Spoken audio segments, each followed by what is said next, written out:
bence iki yönlü ele alınmalı. İşin bir olumlu tarafı var, bir de eksik, olumsuz eleştirilen tarafları var.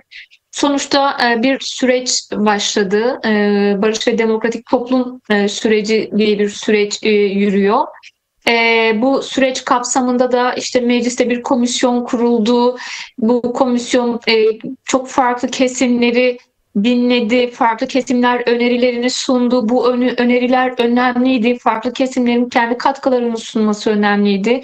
Mecliste bir komisyonun kurulması önemliydi ve tabii ki meclis başkanının meclisteki kurulan komisyonun üyelerini de yanına alarak işte hem CHP'den hem işte diğer partilerden üyeleri de yanına alarak Diyarbakır AME'de bir ziyaret gerçekleştirmesi de böyle bir süreç açısından baktığımızda önemliydi. Tabii burada sivil toplum yani buluşmanın adı zaten sivil toplum örgütü buluşmasıydı. Sivil toplum örgütleriyle buluştu. İşte Dicle Üniversitesi'ndeki bir açılışa katıldı. Diyarbakır Büyükşehir Belediyesi'ne ziyaret gerçekleştirdi ve aslında bütün bu ziyaretlerinde açığa çıkan yani vermiş olduğu mesajlar vardı. Şimdi birincisi ne dedi Numan Kurtulmuş? Diyarbakır Ahmet'ten yani şuraya bakmak lazım. Aynı Numan Kurtulmuş'un meclis başkanının Ankara'daki pratiklerine, söylemlerine bir de Ahmet'teki pratiklerine ve söylemlerine bakmak lazım. Baktığımızda Ankara'da iklim farklı, Ahmet'te iklim farklı. Numan Kurtulmuş yani onun verdiği mesajlardan böyle çok gündem olan öne çıkan birkaç vurgu vardı işte. Herkesin doğuştan gelen haklarından birisi kendi ana dilini kullanmasıdır dedi. Doğru bir şey söylüyor. Kürtler bunu yıllardır söylüyor. Bunun mücadelesini veriyor. Bir ana dil talepleri var. Kürtçenin statüye kavuşması bunun çok ulus olmaktan kaynaklı çok doğal bir hak olduğunu zaten yıllardır söylüyor ve zaten yıllardır bunun mücadelesini veriyor. Ama şunu görmek lazım. Yıllardır bu ülkede insanlar Kürtçe konuştu diye cezalara, yargılamalara, linçlere, saldırılara maruz kaldı. Yine dedi ki Kürdün hukukunu, onurunu, Türk'ün de gururunu korumaktır. Bu süreç zor bir süreçtir ama biz bu süreci götüreceğiz. Herkese inat, Türk-Kürt kardeşliktir. Kardeşlik ve demokrasi hukukunu inşa edeceğiz dedi. Yani bu söylemlere baktığınızda evet yani bu söylemler söylem düzeyinde bakıldığında olumlu söylemler, sürece dair umut veren söylemler ama bir de işin bu tarafı var. Şimdi bir de biliyorsunuz açılış konuşmasını yaptı. Açılışa katıldığı bir noktada Kürtçe bir şiir de okudu. Bu bir şey yani geçmiş dönemlerde de işte Binali Yıldırım Büyükşehir Belediye Başkanı adayken geldi burada Kürtçe konuştu. İşte Kürdistan batıda yasak ya da başka insanlar Kürtler Kürdistan dediği için linçlere, cezalara maruz kaldı. Gelip Ahmet'te Kürdistan dediler ya da Ahmet'e gelen her AKP'li devlet adamı ya da iktidar mensubu gelip Diyarbakır'da Ahmet'te Kürtçe konuşabiliyor. Şimdi o yüzden dedik burada iklim farklı, Ankara'da iklim farklı. Burada Kürtçeyi bu kadar konuşabiliyorsanız ve bir doğal bir hak olduğunu söylüyorsanız, bunun Kürtlerin hukukuyla bağını kuruyorsanız, yakın zamanda biliyorsunuz komisyonun en tartışmalı gündemlerinden biri barış annelerinin orada Kürtçe konuşulmasının sabote edilmesiydi. O barış annelerinin Kürtçe komisyonda yaşamın herhangi bir alanında Kürtçe konuşmaları en doğal haktı ve bu hak tam da mecliste Kürt sorununun demokratik çözümü konusunda adım atacak olan, zemin yaratacak olan, bütün haklarını belki de güvenceye alacak olan ilerlemesi halinde meclis zemininde barış annelerinin Kürtçe konuşma hakkı gasp edildi ve Numan Kurtulmuş tarafından gasp edildi. Bunu bir tarafa koymak lazım. Diren, şunu da sormak isterim sana. Ahmet halkının nabzını tutan gazetecilerden birisin sen de. Şimdi sen bahsettin, Bülent Arınç geçmişte barış anneleri komisyonda Kürtçe konuşmak istediler. Sesleri kesildi Bülent Arınç tarafından. Aynı Bülent Arınç dün Ahmet'te Kürtçe konuşmaya çalıştı. Şimdi Bülent Arınç'ın yaptığı başka şeyler de verdiği başka fotoğraflar da vardı. Numan Kurtulmuş'un, pardon, özür dilerim, Numan Kurtulmuş'un. Şimdi Numan Kurtulmuş Ahmet'in meydanında ortasında Hizbul Kontra yöneticisi Hüdapar'ın temsilcisiyle fotoğraf verdi, bir. İkincisi çokça Kur'an-ı Kerim'den, hadislerden örnekler verdi. Şimdi bunlar birer mesaj olarak topluma yayılmak istendi. Ahmet halkı bunu nasıl karşıladı?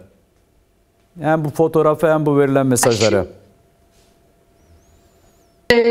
Bir kere tepki vardı. Zaten Numan Kurtulmuş'un o karenin kendisi, işte Ulu Cami'ye gittiği sürede oradaki birkaç tepkiyle karşı karşıya kaldığını görüyoruz. Çünkü bu tepkilerin kendisi bir kere şunu bize gösteriyor. Bir toplum bir güven sorunu yaşıyor. Bu niçin güven sorunu yaşadığını da çok açık bir şekilde, yani Kürt halkının hafızası hala diridir. Kürt halkı özellikle Kürdistan'da 90'lı dönemlerde Hizbul Kontra'nın işlediği katliamları, Kürt halkına uygulattığı işkenceleri, devletin onları nasıl Kürt halkına karşı bir vurucu güç olarak kullandığını bu noktada çok bir yerde duran kentlerden biridir. O fotoğraf belki biraz da onu hatırlatan bir yerdeydi yani. Evet. O hafızanın diri olması ve ona karşı ortaya koyulan bir tepkiydi. Birincisi bu, ikincisi de Numan Kurtulmuş sonuçta bugün mecliste kurulan komisyonun başkanı ve evet güzel bir şeyler söyledi ama şimdi gelinen aşama güzel söz söylemenin, doğru söz söylemenin ya da böyle toplumda karşılığı olabileceğini düşündüğünüz süreçle ilgili iyi niyetler ortaya koymanızı gerektiren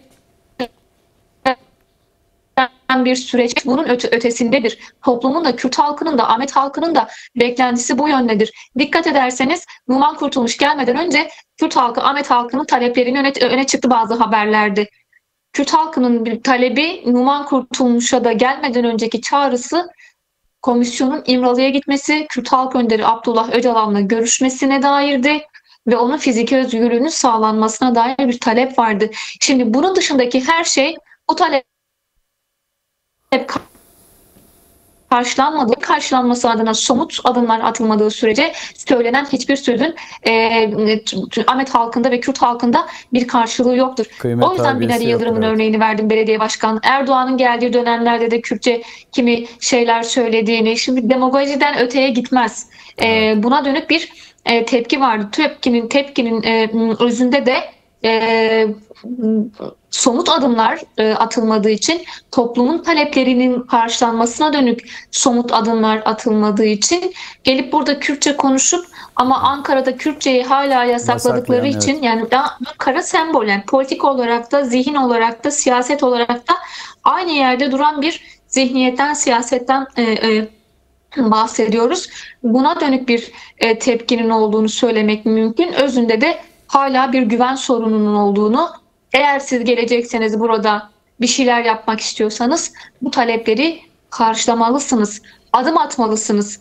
Yoksa biz size güvenmiyoruz, tepkimizi de ortaya koyarızın mesajını verdi. Dikkat ederseniz Numan Kurtulmuş bu talebi işte komisyonun İmralı'ya gitmesi, Sayın Öcalan'ı dinlemesi noktasında bir şey söylemedi. Buna komisyon karar verir dedi. Evet, yani komisyon karar verir ama bir süreç var. Bu sürecin bir gerekliliği var. Kürt halkı aslında talepleri bakımından bu sürecin bir parçasıdır yani. Bu talepleri görmezden gelerek nereye kadar bu süreci ilerletebilirsiniz? Dikkat ederseniz bununla ilgili bir tarih vermedi. Evet gidecek denilmedi.